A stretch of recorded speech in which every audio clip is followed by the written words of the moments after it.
Hello दोस्तों, कैसे हैं आप सब। आशा करता हूँ आप बहुत अच्छे होंगे और आपकी पढ़ाई बहुत बेहतर ढंग से चल रही होगी। और अगर नहीं चल रही है तो फिर क्या आप पढ़ाई जब शुरू करेंगे जब वैकेंसी आ जाएगी। और आपको एक बात बता दूं कि जो लोग वैकेंसी आने के बाद पढ़ते हैं उनका सिलेक्शन के चांसेस बस 1% ही होते हैं। तो आज हम बात करेंगे यूपीएसआई के लिए जो बुक लिस्ट हो सकती है, जो बच्चा कोचिंग ले रहा है उसके लिए भी और जो सेल्फ स्टडी कर रहा है उसके लिए भी।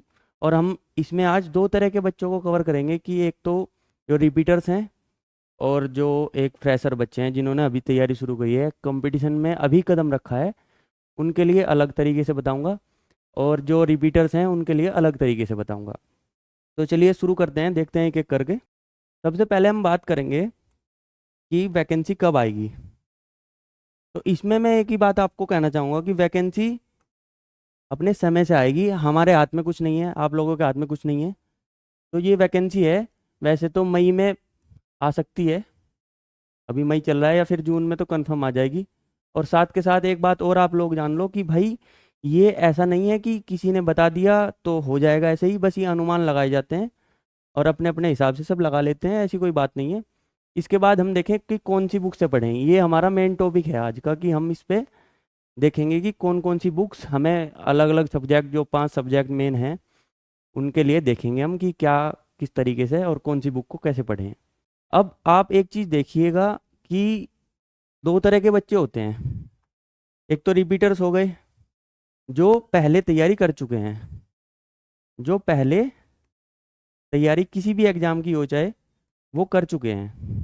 तो उनके जो कोर सब्जेक्ट होते हैं, कोर सब्जेक्ट उन्हें कहते हैं कि जैसे मैथ्स हो गया, रीजनिंग हो गया, ये सबका लगभग क्लियर होता ही है। ये दो सब्जेक्ट हैं। अगर आप एसएससी में हैं तो उसमें आपकी जो लैंग्वेज है इंग्लिश है, और इधर स्टेट एग्जाम में आ जाते हैं तो इसमें आपकी हिंदी आ जाती है। ये कोर सब्जेक्ट कहे जाते हैं। और जो एडिशनल सब्जेक्ट हैं वो मूल विधि और इसी के साथ में ही जीएस और पॉलिटी भी आ जाती है उसमें।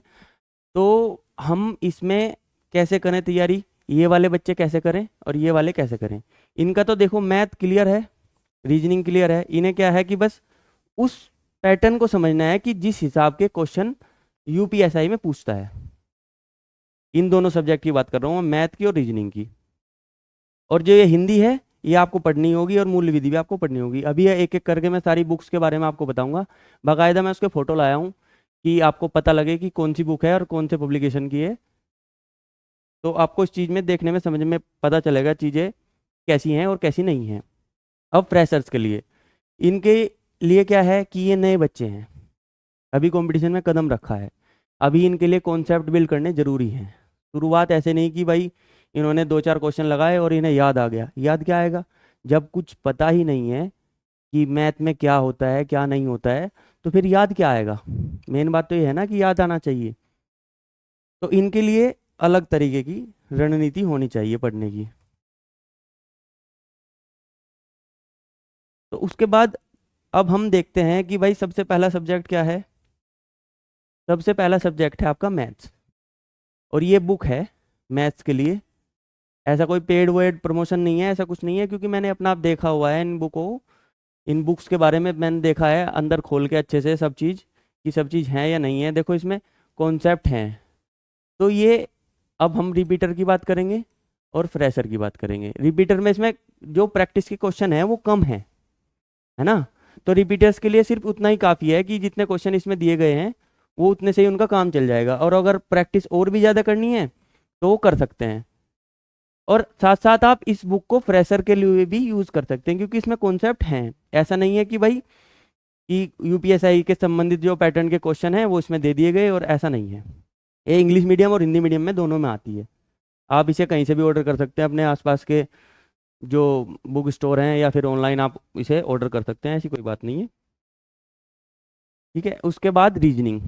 रीजनिंग का ऐसा होता है, देखो सबको आती है। जैसे 40 क्वेश्चन आएंगे, आप लोगों को पता है, जो रिपीटर्स होंगे वो इसमें 35 कर लेंगे आराम से, और जो फ्रेशर होंगे वो 20 ही कर पाएंगे अभी, क्योंकि उनके कॉन्सेप्ट क्लियर नहीं है। तो इससे आप प्रैक्टिस करके रिपीटर्स भी फ़ायदा ले सकते हैं और फ्रेशर भी फ़ायदा ले सकते हैं, और दोनों का काम इससे पूरी तरह बन जाएगा, इतना मुझे उम्मीद है। अगर और ऊपर बात है आपके, आप प्रैक्टिस कितना करते हैं, और इन्हें लगाने के बाद मैथ में भी और रीजनिंग में भी, और फिर बाद में जब मॉक लगाएंगे तो मॉक लगाने के समय आपकी प्रैक्टिस होती रहेगी और आपके जो कॉन्सेप्ट हैं वो और अच्छे निखर के आएंगे। इसके बाद हिंदी। हिंदी एक ऐसा सब्जेक्ट है कि या तो किसी को आता है बिना पढ़े ही, या फिर पढ़ के भी नहीं आ पाता सही से। तो आप सही से पढ़ के आप इसे अपने 40 क्वेश्चन में से आप अपने 35 प्लस कर लेंगे ना, तो ये आपका गेम चेंजर के रूप में काम करेगा। जब कहीं से नंबर नहीं बनते ना, तो हिंदी में बन जाते हैं, क्योंकि हिंदी हमारी मातृभाषा भी है, आप लोग जानते हैं, और हिंदी हमें अच्छे से समझ में आती है और उसके कॉन्सेप्ट भी हम जल्दी ग्रैस्प कर लेते हैं अपने।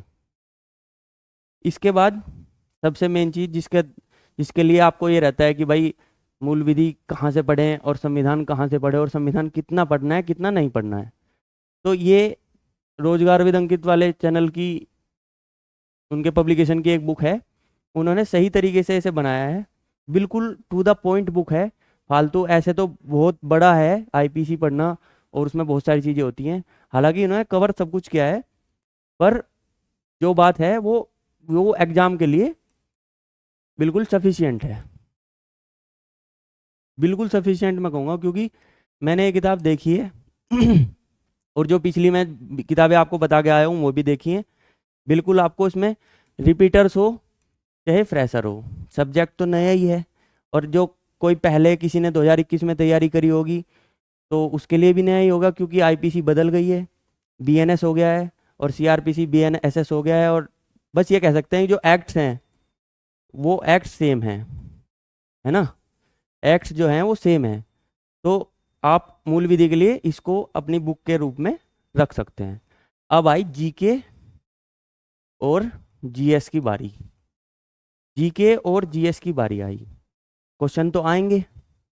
अब या तो आप ये पढ़ सकते हैं, हिंदी इंग्लिश में वो आपकी चॉइस है, वो भी जिस आप माध्यम से पढ़े होंगे या जिस भी लैंग्वेज को आपको समझने में आसानी रहती है उसमें आप इस चीज़ से जा सकते हैं। और ये है एक अरिहंत की बुक है, मनोहर पांडे कह के बोलते हैं इसे, एसएससी में भी काफ़ी उपयोग होता है इसका, इसका भी होता है। दोनों बुक्स में से आप किसी को भी एक प्रायोरिटी पे रख सकते हैं, एक बुक लेनी है इसमें से, ऐसा नहीं है कि दोनों ही ले लो, एक ले लो, उससे सफिशिएंट आपका काम हो जाएगा। फिर उसके बाद अब मैंने आपको बता दिया कि क्या क्या पढ़ना है, कैसे कर, मतलब बुक्स बता दी। अब बुक्स के लिए मैं, अब आपको टारगेट की जरूरत होगी कि भाई हम इन बुक्स को कितने दिन में कितना पढ़ें और कितना चैप्टर कितने दिन में करें। तो ये टेलीग्राम चैनल है, जीएस दरबार ऑफिशियल चैनल के नाम से, इसका डिस्क्रिप्शन में आपको लिंक मिल जाएगा, इसे आप ज्वाइन कर लो, फ्री ऑफ कॉस्ट है, ऐसा कुछ नहीं है, साथ मिलकर तैयारी करेंगे, ठीक है,